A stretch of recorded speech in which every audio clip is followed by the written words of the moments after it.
তো? আলহামদুলিল্লাহ। আলহামদুলিল্লাহ।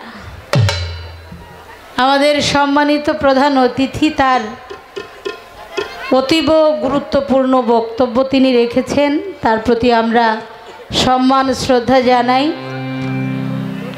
আবার তিনি চলেও গেছেন, কারণ এই মানুষগুলোর অনেক জায়গায় অ্যাটেন্ড করতে হয়, তাদের কথা বলতে হয়। তো যাই হোক, তিনি আমাদের মাঝে যতক্ষণ ছিলেন আমাদের ভালো লেগেছে, তার প্রতি সম্মান কৃতজ্ঞতা জানাই। আমাদের মূল পর্বে ফিরবো। এবার আমাদের পালা জীব এবং পরম। আগেই বলেছিলাম আস্তে মা গো, এই যে মায়েরা, মা আপনারা আসা যাওয়া করেন, এই কথা বললেন না, নাইলে আমার বাপেরা যা কয় এটা জানি মিলা না যায়, এটা একটু দেখেন। আজকের পালা ছিল জীব এবং পরম। প্রথমেই বলেছিলাম পরমের সাথে কোনো পালা চলে না, চলে না। এটা একদম চিরন্তন সত্য, আমিও মন থেকে মানি। আমি আমার পরমের সাথে যেন এক বিন্দু বেয়াদবি আমি না করি। একটি গান করেছিলাম, আহাত গোপন কিসের তরে, মনে আছে? আছে। এই গানটা শুনে বলছে সাধক যে কি লিখে লিখছে এটা আমি জানি না, বলছে না? বলছে। এ কথাগুলো আপনারা শুনছেন তো বাজান? অবশ্যই। সাধকের জায়গায় আমি আবাদ করতে পারব না, কারণ যেই জায়গায় বিশ্ব কি কয় এই ফাইনাল খেলা হয়ে যায়, সেখানে সেমিফাইনালের দাম নাই। কারণ এই ভাকলার দুলি পাগলি মার মাজার এই অনুষ্ঠান হইতেছে কত 280 বছর কি, তাই না? আমার বাপ তো তার 14 গোষ্ঠীরই খবর নাই, তার আগের থেকেই এই অনুষ্ঠান। আর এখানে রশিদ বাবার মতন মানুষ যেখানে আবাদ করে যায়, সেখানে রুম আর কি আবাদ করব? আছে আবাদ করার জায়গা? কোনো আবাদ করার জায়গা নেই। তবে আমার জ্ঞানী বাবারা যারা আছে, সাধক বাবাজিরা যারা আছে, আমার ওই বাবাজিদের কাছে একটু বলার দরকার, যেই গানের সাধক লেখছে এইটার বুঝ পায় না যে পরম, তাইলে সে আবার জবাব করবো কেন,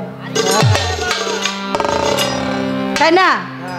যেই প্রশ্নের কোনো ভিত্তি নাই, যেই প্রশ্নের কোনো জবাব নাই, তা নিয়ে কি কখনো কথা চলে?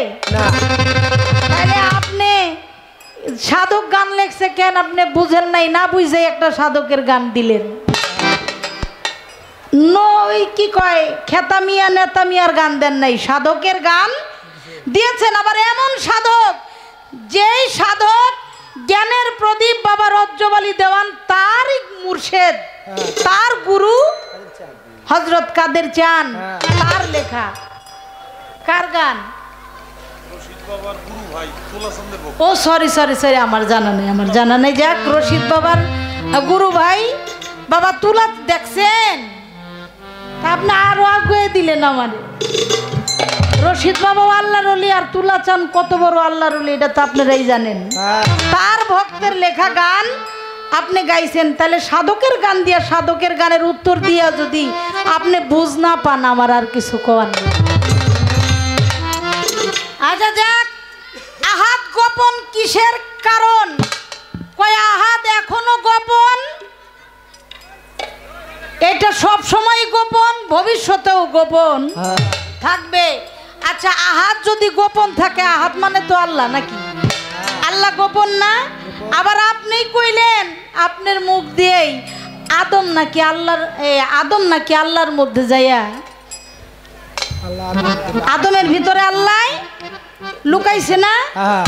এই কথাটা তো আপনারই বলা, এই গানের মধ্যে বলছে কি, মিমের নুক্তায় আদম বানাইলো, আদমে আল্লাহ লুকাইল। আল্লাহ বলছে, হ্যাঁ। আবার হাওয়ার সাথে যুদ্ধ করলো, চোখ ধরিল, হাওয়ার সাথে চোখ ধরিল, তাই মানুষের হলো সৃজন। এই যে দেখছেন, হ্যাঁ, আল্লাহ কয় আমার সুরতে আমি আদম বানাইছি, তাই না? নাফাকতিহি মিন রূহ, আমি আমার দম আদমের মধ্যে ফুৎকার করেছি। শুধু কি তাই, আমি আমার আদমকে আমার উত্তম স্বভাব গঠন করেছি। তাহলে আবার কইতেছেন আল্লাহ গোপন আছে, এ থাকবো, এখনো আছে, ভবিষ্যতেও আল্লাহ গোপন থাকবো। তাহলে আদমের মধ্যে যদি আল্লাহ থাকে, আদমের সুরত যদি আল্লাহর সুরত হয়, আদমের দম যদি আল্লাহর দম হয়, আল্লাহর স্বভাব যদি আদমের স্বভাব হয়, তাহলে আল্লাহ গোপন রইল কেমনি? আপনারা কি আদম না? কি অবশ্যই। তাহলে এই সুরতটাই আবার সাধক গান লেখছে, এই সুরত দোজকে যাবে যে বলবে সে গুনাহগার। কেন গুনাহগার? কারণ এটা হলো আল্লাহর সুরত। আল্লাহর সুরত কখনো দোজকে যাইতে পারে না, পারে। এটা আমি আপনার কথা থেকে একটু রাখলাম, তাইলে আল্লাহ গোপন থাকলো কেমনি? আবার কয় আল্লাহরে কি আপনারা কেউ দেখছেন? বলছে না? যদি আল্লাহরে কেউ না দেখে, যারা সাধক, যারা ওলি আল্লাহ পীর ও মুর্শেদ, তারা গুরুকে যতক্ষণ পর্যন্ত রসুল রূপে দর্শন না করবে, আল্লাহ রূপে দর্শন না করবে, ততক্ষণ পর্যন্ত তার মুরিদ হওয়াই হবে না। কি বাজান, তাই না? আত্মার বিজ্ঞান পদকর্তা বাবা লালন সাইজি বলেছেন, যিনি মুর্শিদ তিনি রসুল, ইহাতে নেই কোনো ভুল, খোদাও সে হয় এমন কথা লালন কয় নাই। লালনের ক্ষমতা নাই এই কথা বলার। কোথায় বলছে? আল্লাহর পবিত্র কোরআন বলছে। তাহলে পীরের সুরত আল্লাহর সুরত, পীরের সুরত যদি রসুলের সুরত হয়, তাহলে আপনি যে বললেন আল্লাহরে কি আপনি দেখছেন, তাহলে আপনি যে হাসিব বাবারে দেখছেন, তার মধ্যে কি আপনি আল্লাহরে দেখেন নাই? যদি আপনি আল্লাহরে না দেখা থাকেন তার মধ্যে, তাহলে আপনার আবার নতুন করে আমার মনে হয় মুরিদ হইতে হইব, তাই না? আল্লাহ আমারে মাফ করুক। আপনি দেখেছেন বিধায় আপনিও একজন শায়ক হয়েছেন। আপনারে এই পর্যন্ত বাড়ির মধ্যে থেকে শুরু কইরা এই মঞ্চ পর্যন্ত আপনার কতগুলি ভক্ত আপনারে ভক্তি দিছে। আপনার ভক্তি দিয়ে আপনার রূপের দিকে তাকিয়ে আপনাকে তারা নাজরানাও দিছে। তাহলে তারা কি দেখছে আপনার মধ্যে? তাহলে তাকে সেজদা হয়েছে কিনা এটাও আপনি একটু বলবেন।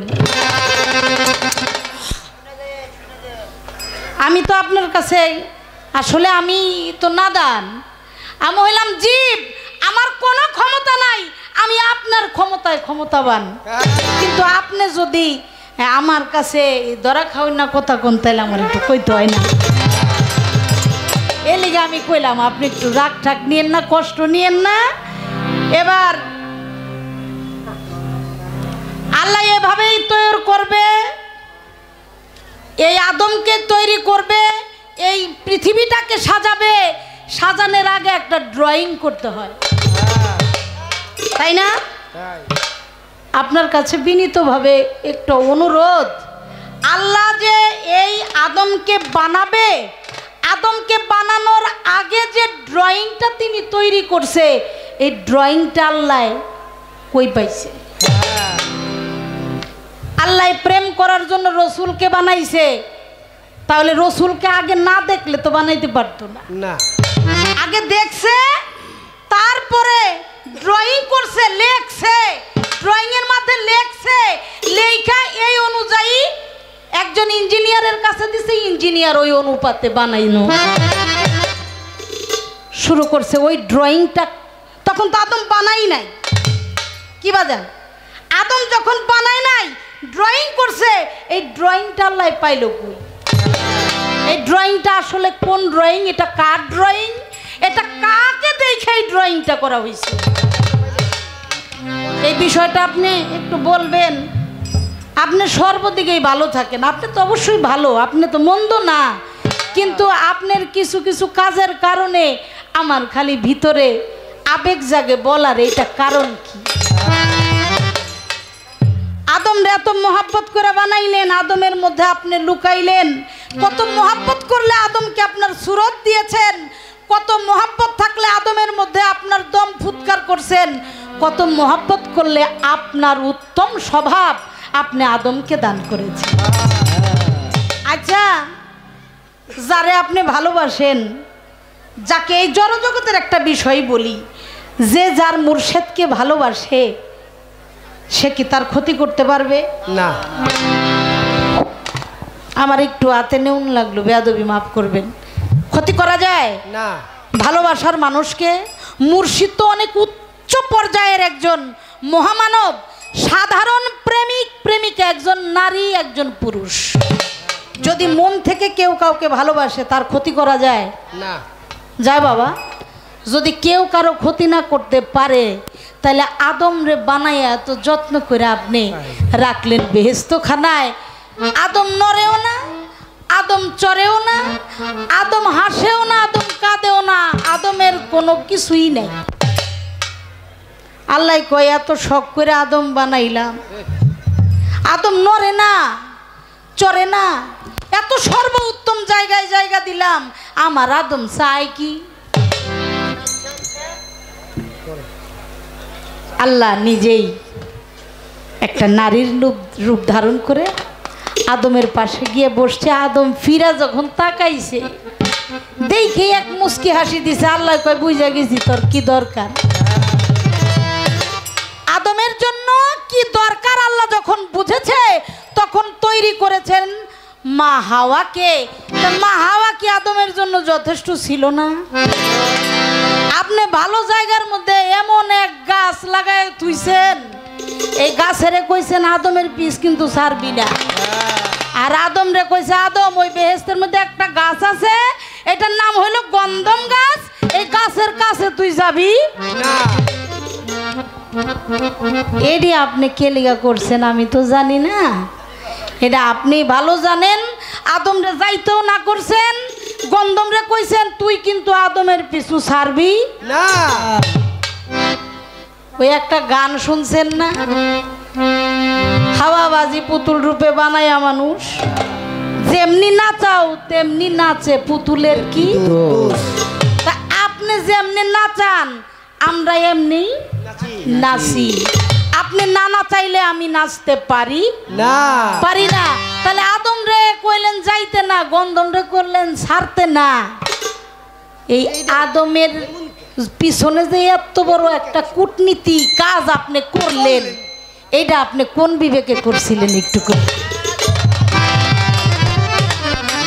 কি? তাই না? শুধু কি তাই? এই গন্ধম খাওয়ার অপরাধে আপনি আদমকে সেই বেহেশত থেকে বিতাড়িত করে দিয়েছেন দুনিয়ার মধ্যে। আবার পাঠাইয়াও ক্ষান্ত হন নাই। 350 বছর কান্নাকাটির পরে দুইজনে একত্রিত হয়েছে কোথায়? আরাফাতের ময়দানে। এখানে এসে আল্লাহ পাকের আরশ মুআল্লাতে যখন তাকালেন বলেছিলেন আল্লাহ তোমার নামের পাশে একটি নাম দেখেছি, সেই নামটি হলো লা ইলাহা ইল্লাল্লাহ মুহাম্মাদুর রাসূলুল্লাহ। সকলেই বলি সাল্লাল্লাহু আলাইহি ওয়াসাল্লাম। এই নামের উসিলায় তুমি আমাকে মাফ করো, ক্ষমা করো। আপনি ক্ষমা করলেন কিন্তু বেহেশতে আর জায়গা দিলেন না। তাহলে কি ক্ষমা হইছে? না। জায়গা কি ফেরত পাইছে? না। তাহলে আপনি এটা কেমন মাফ করলেন? আর আদমের মধ্যে আপনি থাকলে, আপনি আদমের মধ্যে থাইকা আল্লাহরে কোন শয়তানে ধোঁকা দিল এটা আমার বিবেকে ধরে না। গন্ধম খাইব আদমে, আদমের মধ্যে যদি থাকেন আপনি, চলাচল করেন আপনি, গন্ধম খাইলো কি আসলে আদমে নাকি? আমি তো এটা আসলে আমার বুঝ হইল না। আর এই গন্ধমটা কি? যদি কোনো ফল ধরে কোনো গাছে তাহলে এর বীজ আছে না বাবা? অবশ্যই। বীজ ছাড়া গাছ হয় না। এই গন্ধমের বীজটা কোথা থেকে আসলো এই বিষয়ে আমার একটা গান।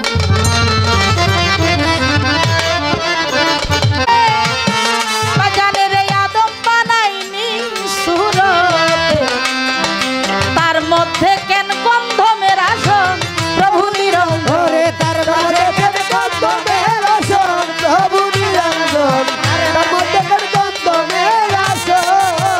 ওরে বাজা গন্ধম খায়া মন আনন্দ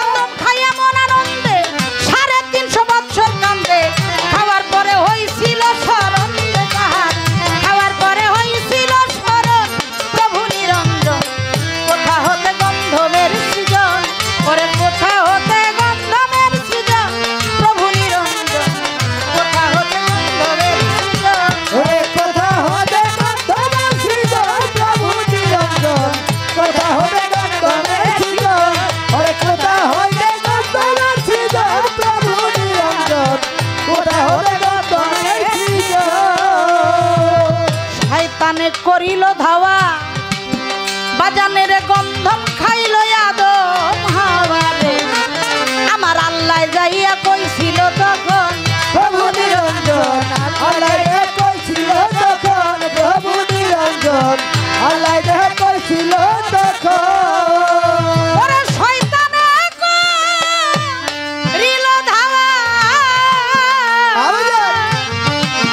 বাজানের গন্ধম খাইল আদম হাওয়া রে আল্লাহ যাইয়া কইছিল তখন প্রভু নিরঞ্জন আল্লাহ কইছিল তখন প্রভু নিরঞ্জন আল্লাহ কইছিল তখন আল্লাহ যার ভিতরে প্রকাশ পাইল শয়তান তারে ধাওয়া দিল আল্লাহ যার ভিতরে প্রকাশ পাইল শয়তান তারে ধাওয়া দিল উচিত ভাবনা ভাবনাই এখন রে বাজান উচিত ভাবনা ভাবে নাই কখন প্রভু নিরঞ্জন কোথা হতে গন্ধমের সৃজন রে বাজান কোথা হতে গন্ধমের সৃজন প্রভু নিরঞ্জন কোথা হতে গন্ধমের সৃজন ওরে কোথা হলে গন্ধমের সৃজন প্রভু নিরঞ্জন কোথা হলে গন্ধমের সৃজন ওরে কোথা হলে গন্ধমের সৃজন প্রভু নিরঞ্জন কোথা হলে গন্ধমের সৃজন আস্তে বাজান আল্লাহ প্রকাশ পাইছে কার মধ্যে আমি বললাম আপনি মানুষের মধ্যেই আপনি বিরাজ করেন না কয় না আমি শুধু মানুষের মধ্যে না আমি সব কিছুর মধ্যেই বিরাজ করি এমনকি বাথরুমের মধ্যে যে কীট থাকে ওই কীটের মধ্যেও আমি বিরাজমান থাকি কিন্তু এত কিছুর মধ্যে থাকলেও কোনো কিছুর পায়ে যায় ভক্তি দেয় না এই মানুষের পায়ে ভক্তি দেয় আপনি সব কিছুর মধ্যেই আছেন আমি বিশ্বাস করি কারণ আল্লাহ বলছে বান্দা তোমরা যেদিকেই চাইবা সেদিকেই দেখবা আমার নূর আমার সুরত আমার চেহারা কারণ আল্লাহ হলেন নূর তাহলে যেদিকে তাকামো সেদিকেই আল্লাহরে দেখবো কিন্তু এই পৃথিবীর মধ্যে সবচাইতে শ্রেষ্ঠ জায়গা দিয়েছেন আপনি আদমের মধ্যে সবচাইতে শ্রেষ্ঠ জায়গা আদমের মধ্যে যখন আপনার সুরত প্রকাশ পায় আপনার সুরত দেখেই তো ভক্তি দেয়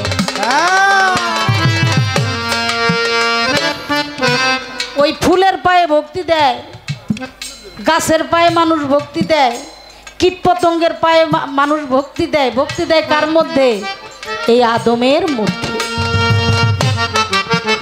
তাহলে আপনি যার মধ্যে প্রকাশ পাইলেন যার মধ্যে আপনার সুরত প্রকাশ করলেন আপনার স্বভাব প্রকাশ করলেন আপনার দম প্রকাশ করলেন তার সাথে এই কামটা করতে কি আপনার একটু কষ্ট লাগলো না এই জন্য সাধক লেখছে আল্লাহ প্রকাশ পায় আল্লাহ প্রেম জাগিল প্রকাশ হইতে আদম বানাই নি সুরতে তার মাঝে কেন গন্ধমের আসন গন্ধম খায়া আদম হাওয়ায় গন্ধম খায়া মনানন্দে 350 বৎসর কান্দে খাওয়ার পরেই হয়েছিল সরল আদম যখন খাইতে যায় গন্ধম আপনি একটা ধমক দিলেই তুই তো স্মরণ করে দিলেই হইতো এই আদম ভুলে যাস না আমি কিন্তু তোর মধ্যেই আছি আপনি এই কামটা করেন নাই কেন আমার জোর করা প্রশ্ন না আপনি কেন লিগা করেন নাই না আসলে কেন করেন নাই এটা আপনি করলেও পারতেন কিন্তু আপনি যে করলেন না এর একটা মূল কারণ তো অবশ্যই আছে যদি আপনি কারণ রেখে এই কাজ কইরা থাকেন তাহলে তো আদমের কোনো অপরাধ নাই আর যদি কারণ ছাড়া কইরা থাকেন যে না কোনো কারণ নাই আমি এমনি করছি তাহলে আসলে এই অপরাধের দায় ভারটা কার আবার সাধক কইল শয়তানে করলো ধাওয়া গন্ধম খাইলো আদম হাওয়া আমার আল্লাহ যাইয়া ছিল আল্লাহ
রাখেন, আমারে কথায় খালি ধাক্কায় তুই ক, আমার মাফ করে দিন, কারণ আবার কবে না কবে পাই, হ্যাঁ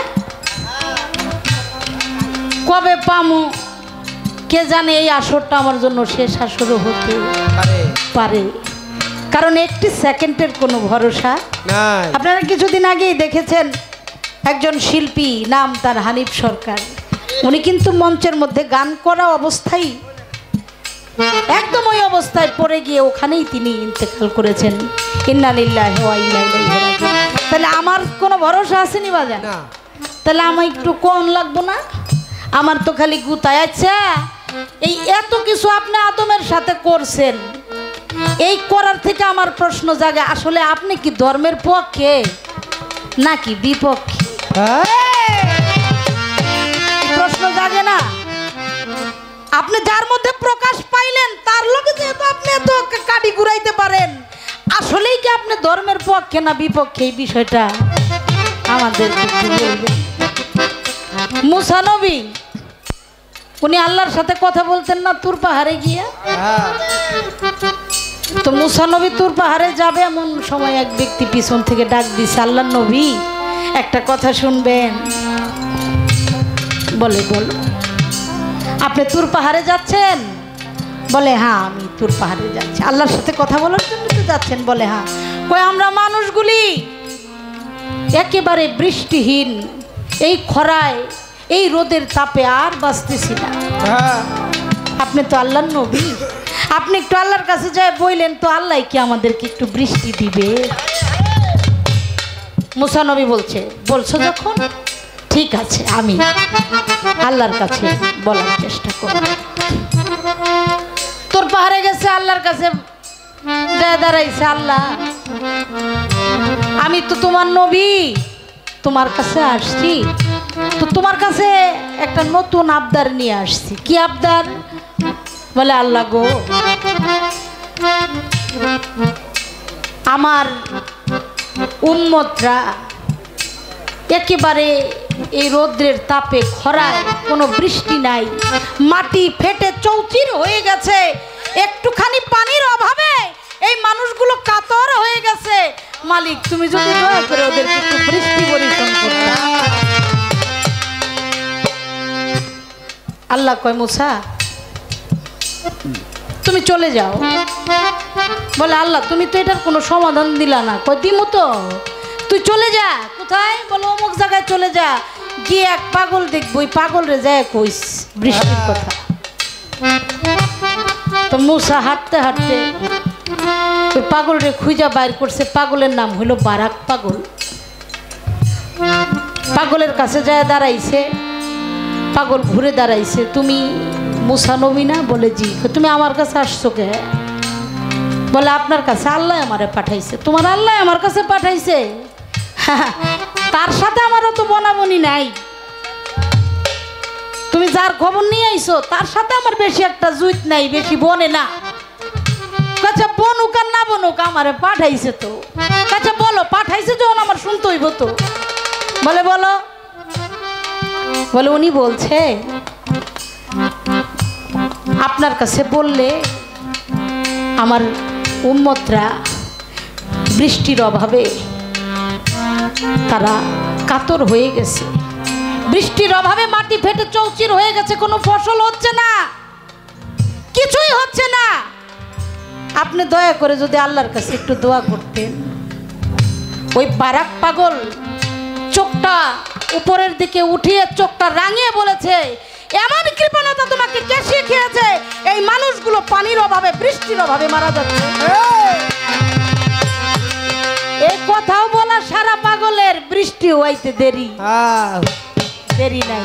তাহলে মুসা এত নরম সুরে যাইয়া বৃষ্টি চাইলো, বৃষ্টি দিলা না, কিন্তু পাগলে তোমারে চোখ গরম করে কইছে আর তুমি বৃষ্টি দিলা। তাহলে তুমি নরমে খুশি না গরমে খুশি? একটু বুঝাই আমাদেরকে বলবেন।